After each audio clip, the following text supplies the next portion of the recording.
kan 2,7, 2,8. Siapa? 2,6 Pak. Tuh. 2,6. Itu Desember 2012. Oke, Desember 2012. Supaya saya pidato tuh beda-beda wae, karena dia saya 2,5, teman di Harewasan 2,8. 2,6 ya? Siap. Fix ya? Oke. Bahasanya sama nih semua ya. Jadi kalau yang nanya 2,6 juta. Oke. Dengan jumlah penduduk yang besar, kita mengalami permasalahan yang banyak di hadapan kita. Yang pertama adalah jumlah penduduk berkorelasi dengan jumlah sampah yang dihasilkan. Ya. Konsumsi. Orang Bandung ini pengkonsumsi. Ya. Harusnya diimbangi juga dengan perbaikan pola hidup ya. Keterbatasan lahan itu PR Kota Bandung. Kalau lahan sudah habis, developer merangsek ke utara, menghancurkan bangunan tua, menghilangkan RTH, itu rumusnya. Maka kita harus punya strategi 5 tahun dengan lahan Bandung yang terbatas. Kuncinya satu, revitalisasi, redevelopment, menghidupkan lagi kota-kota yang mati seperti Asia, Afrika, Sudirman tadi itu kan para renta, hidupkan, jadi investasi arahkan ke sana. Mau bikin hotel, apartemen, jalur-jalur yang sudah mati gitu. Supaya pusat kota Bandung yang dulu hidup itu yang sekarang mati hidup lagi. Kota itu ada umurnya. Tempat pelesir, orang belanja kan, sekarang belanja pindah ke mall, dikonsentrasikan ke dalam sebuah gedung. Padahal dulu belanja itu sambil jalan kaki, toko A, toko B, toko C, toko D dan seterusnya. Nah, jadi Braga itu contoh bagaimana pada suatu hari kota itu habis umur ekonominya, kita harus menyuntikkan lagi rohnya. Maka contohnya dalam RPJMD, Braga itu harus menjadi kawasan wisata kuliner menurut saya. Jadi yang non kuliner harus dikurangi, yang jualan-jualan gak jelas gitu ya, jangan di Braga. Braga mah idealnya menjadi wisata kuliner sehingga orang datang rame dan seterusnya. Ini contoh ya, ilustrasi dari yang saya maksud, bahwa kita mengalami tekanan seperti itu. Bangunan harus sudah naik, jadi izin-izin perumahan yang sifatnya real estate udah harus dikurangi. Minimal dia townhouse 4 lantai, 6 lantai, 8 lantai dan seterusnya. Tapi juga harus proporsional, jangan bangunan segala boleh padat gitu ya. Saya nggak sebutkan proyeknya, tapi ada satu proyek yang kepadatannya tingginya luar biasa. Dari logika saya sebagai mantan arsitek aja tidak masuk dalam logika saya.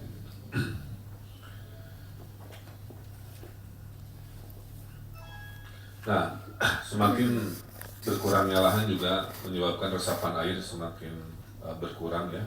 Ini menjadi tantangan. Sistem drainase menyebabkan terjadinya banjir dan seterusnya. Jadi RPJMP ini kalau boleh 2 tahun pertama fokus pada basic infrastruktur ya. Jalan, terjemahkan nanti ke anggaran ya. Kita hanya punya gorong-gorong 25% dari harusnya 100%. Kita resapan air kurang, maka wajib tiap bangunan itu punya sumur resapan di sungai, tapi hilangnya ke bumi Bandung lagi.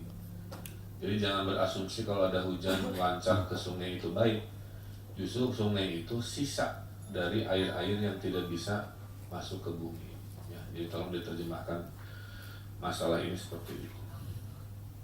Jumlah penduduk yang besar juga berakibat pada jumlah kendaraan pribadi yang besar dan angkutan umum yang mengalami tekanan, sehingga kemacetan di ruas Bandung merupakan masalah hari ini yang harus kita selesaikan. Apa ya pidato begini kan harus baca. Nah, masalah kemacetan juga saya titip. Kemacetan itu multidimensi. Saya kemarin sampaikan ada 3 ya. Satu, kedisiplinan harus dibereskan di RPJMD ini. Maka gerakan disiplin itu jangan dalam rangka 100 hari, itu gerakan 5 tahun. Merazia, mendisiplinkan, ngegembosin parkir liar ya, yang Kamis ini akan dimulai. Kemudian pasar tumpah, angkot ngetem dan seterusnya. Kedua, melakukan perubahan gaya hidup. Kalau nggak mau macet, tinggallah dekat tempat kerja gitu, kalau bisa. bersepedalah sesekali jika memungkinkan. Jadi gerakan bersepeda sebenarnya bagian dari mengatasi kemacetan di kategori nomor 2, mengubah gaya hidup. Ya. Yang ketiga adalah mengupgrade infrastruktur. Nah ini RPJMD kita harus fokus karena ini yang mahal.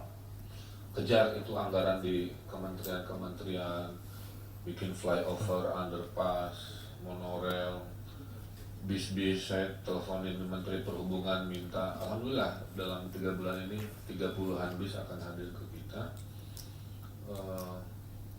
dan lain sebagainya gitu.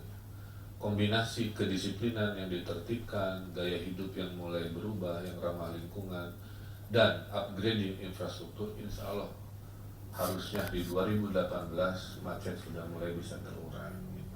Kalau sekarang tidak dilakukan inisiatif dari 3 jenis ini, kita 2018 gitu ya. Makanya saya akan fokus seperti itu. Permasalahan lain yang dikeluhkan warga antara lain selain infrastruktur adalah masalah anak jalanan gelandangan pengemis, pelayanan publik, pedagang kaki lima, dan persoalan lain ya. Nah, pelayanan publik ini juga tolong diterjemahkan ya. Saya prinsipnya kita PAD-nya jangan dari layanan ke warga, tapi dari bisnis. Jadi kalau boleh mah coba dikaji Pak Mevri ya. Urusan akte, urusannya gratis aja. Sudah gratis. Oh sudah. Berdasarkan Perda nomor 8 yang gratis. Tapi laporan ke warga masih banyak ya, punten dicek ke bawahnya gitu.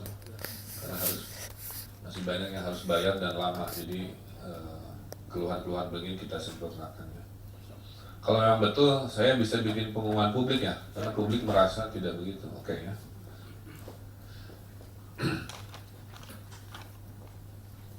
Terus saya juga menginginkan reformasi pelayanan publik dimulai dari wajah depan.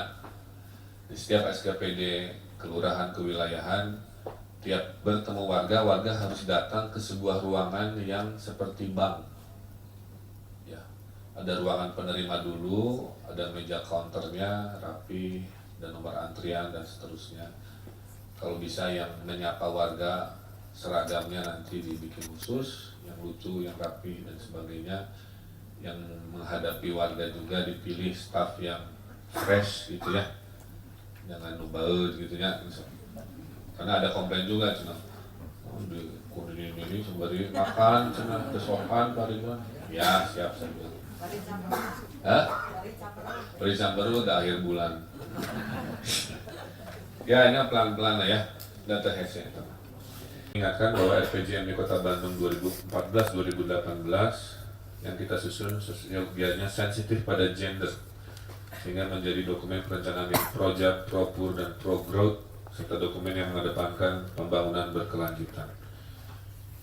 Ini sering disampaikan, tapi ini saya sampaikan secara teknis ya. Sustainable development itu segitiga, jangan pernah dilupakan nih Pak ya. Segitiga sama sisi. Sisi pertama ekonomi, sisi kedua sosial, sisi ketiga lingkungan. Jadi jangan ngasih izin-izin proyek yang hanya ekonominya, tapi sosialnya di nomor sekian kan, lingkungannya apalagi gitu. Dia kasih makan Siliwangi berulang lagi, capek, energi habis, masyarakat ribut gitu. Ya. Jadi sekarang filosofinya itu memenuhi segitiga sustainable development, tidak izin-izin yang kita berikan. Kalau lokomotifnya ekonomi, menurut saya kita akan jadi korban.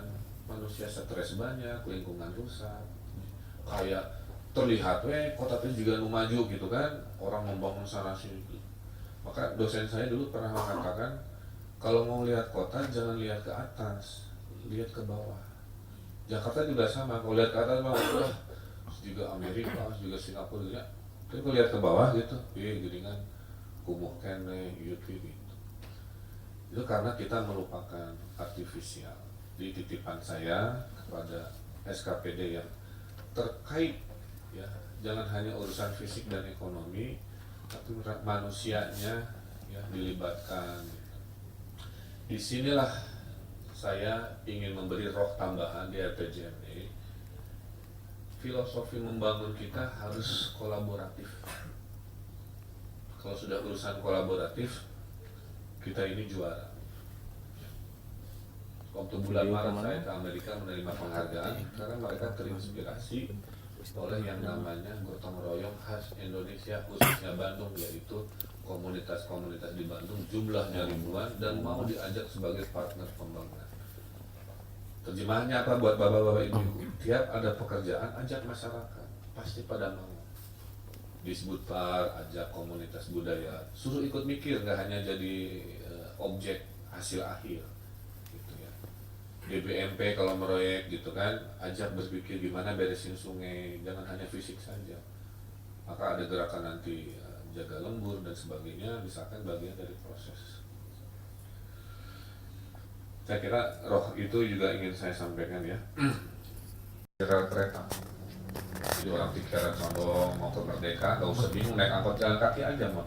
Gitu. Tapi nggak pernah ketemu lalu lintas. Nggak ada di Kementerian Perhubungan. Tapi mereka mengapresiasi, mereka akan masukkan menjadi proyek percontohan nasional. Nah, maksud saya, rohnya RPJMD ini harus tidak hanya normatif, tapi lahirkan gagasan-gagasan menjadi percontohan nasional seperti tadi ilustrasi. Saya kira itu dari saya arahannya. Mohon bersemangat ya. Ini adalah buku suci. Selama 5 tahun ke depan, mohon menjadi orang yang bisa berimajinasi. Kata Einstein, imajinasi lebih penting daripada ilmu pengetahuan.